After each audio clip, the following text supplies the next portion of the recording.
we'll start here. Hi. Hi. Should we pay to boost our post? If you're asking my advice, I would encourage you to spend about 17 minutes on YouTube to learn how to create your first ad. An ad would be smarter than boosting a post.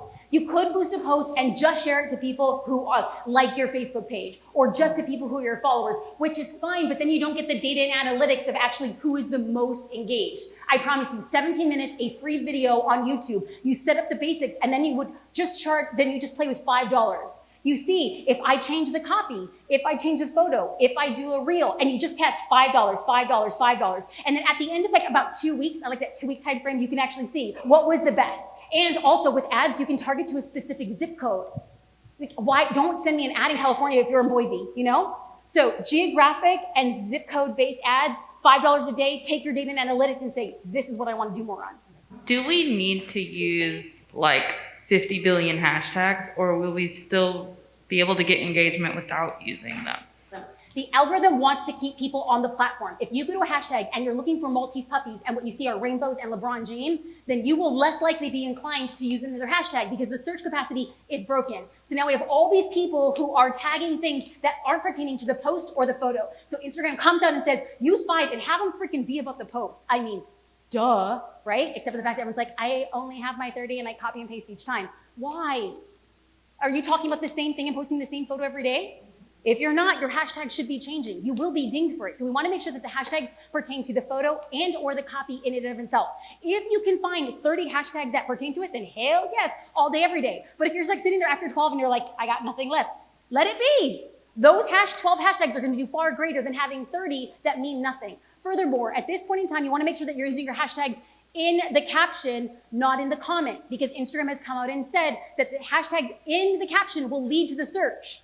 And your post will be there. Is the algorithm affected by who we follow versus how many followers we have? Love this question. I got asked this question a couple days ago.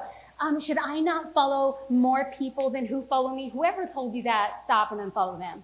That is trash from the pit of hell. Follow 1 million people. It has no bearing. Good content is good content. How many times have we seen somebody with very little followers create one good piece of content that goes viral? It doesn't matter how many followers you have, good content wins. Would you always suggest, doing it yourself, using templates to help you do it yourself and have the time to do it, over being present on your stories, but hiring someone to help you be consistent and, know the algorithm and put in the work? I love this question. And the answer depends entirely on every single person's desires and ambitions in the room. I would never say, if you absolutely hate it, it's the worst thing to ever exist, and you find yourself upset when you're in the app, I would never say do it. What I would say would be spend enough time on the app to understand it, who your dream customers, find your voice, find your pressure points, find the solutions, and then hire somebody to do it once you have done it. Please do not hire somebody who's 23 years old and like, you like Instagram? Great, just, No, they don't. We have to build systems the way that we would hire any other employee in our business. Would you suggest deleting people that are bots, like your followers? Yes. Okay. If you have used an app, I'm not looking at anybody. If you have used an app for artificial liking, if you bought all organic followers, they're not. They're not. Hire a VA to go through and clean up your account. Because a large part of why you're not getting engagement is because they're showing your post to fake people. So are you upset if you walk into a store and there's 100 mannequins and you're like, why is nobody talking to me? They're mannequins. 10 minutes every day, literally 10 minutes. You don't want to delete too many people at once because then you'll get stopped or flagged, because you can't have more than 50 actions within a 30-minute period. Give somebody an assignment to go through your followers, start deleting, delete. Yes. Okay, so we're talking about hashtags, right? So people that see them, is it like our followers or their followers, if they like our page, is that the engagement that they see too? Or that was kind of confusing to me. So hashtags are great. So think of hashtags as neon signs for your lash business. So you're going down the highway and then I see a neon sign. I was like, oh, that sounds interesting. And I go towards that neon sign. If I get to that neon sign and it says NFL football and I get you wearing a jersey and lashes, I'll be like, we want to use neon signs that pertain to the thing that we're talking about. Hashtags are to get discovered by other people who do not follow you. Hashtags don't work. Okay. You do. Uh-huh. Your content does. You could have one day have a post and you're like, it must have been that hashtag. No, it must have been your content looked real good in that hashtag. The hashtag doesn't have the power, you do.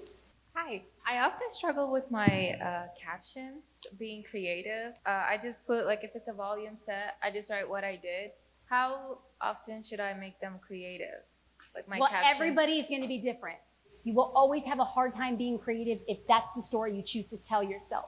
It takes just as much energy for you to say I'm not creative as much as it says I'm going to find a way to be creative. What happens is our neural pathways are open to possibility instead of stunted by fact. It's not a fact that you're not creative. You're here in this room and you have a business and you look fly as all get out. You are creative. You just might not flex that muscle. What is your client, your dream client? You know who she is, right? She's surfing on Instagram. You just like her whole vibe. What is she feeling? 3 emotions she's feeling. Bossy? Sassy? Happy. What do you want her to feel when she gets out of your studio, off your chair? Pretty? Confident? Glamorous. Okay, I'm gonna pretend I'm you. You might be sitting there watching YouTube videos or endless reels, and let me tell you one thing, boss. It's time to treat yourself. You got a special date, you got a job interview, it's time to step up and let the world be seen. You soon you walk into my chair, you're feeling beautiful and glamorous and a side of boss.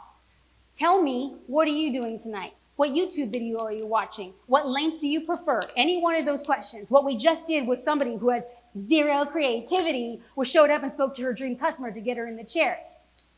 We can do this in 30 seconds, y'all. Thank you so much. My name is Jasmine Starr. It is an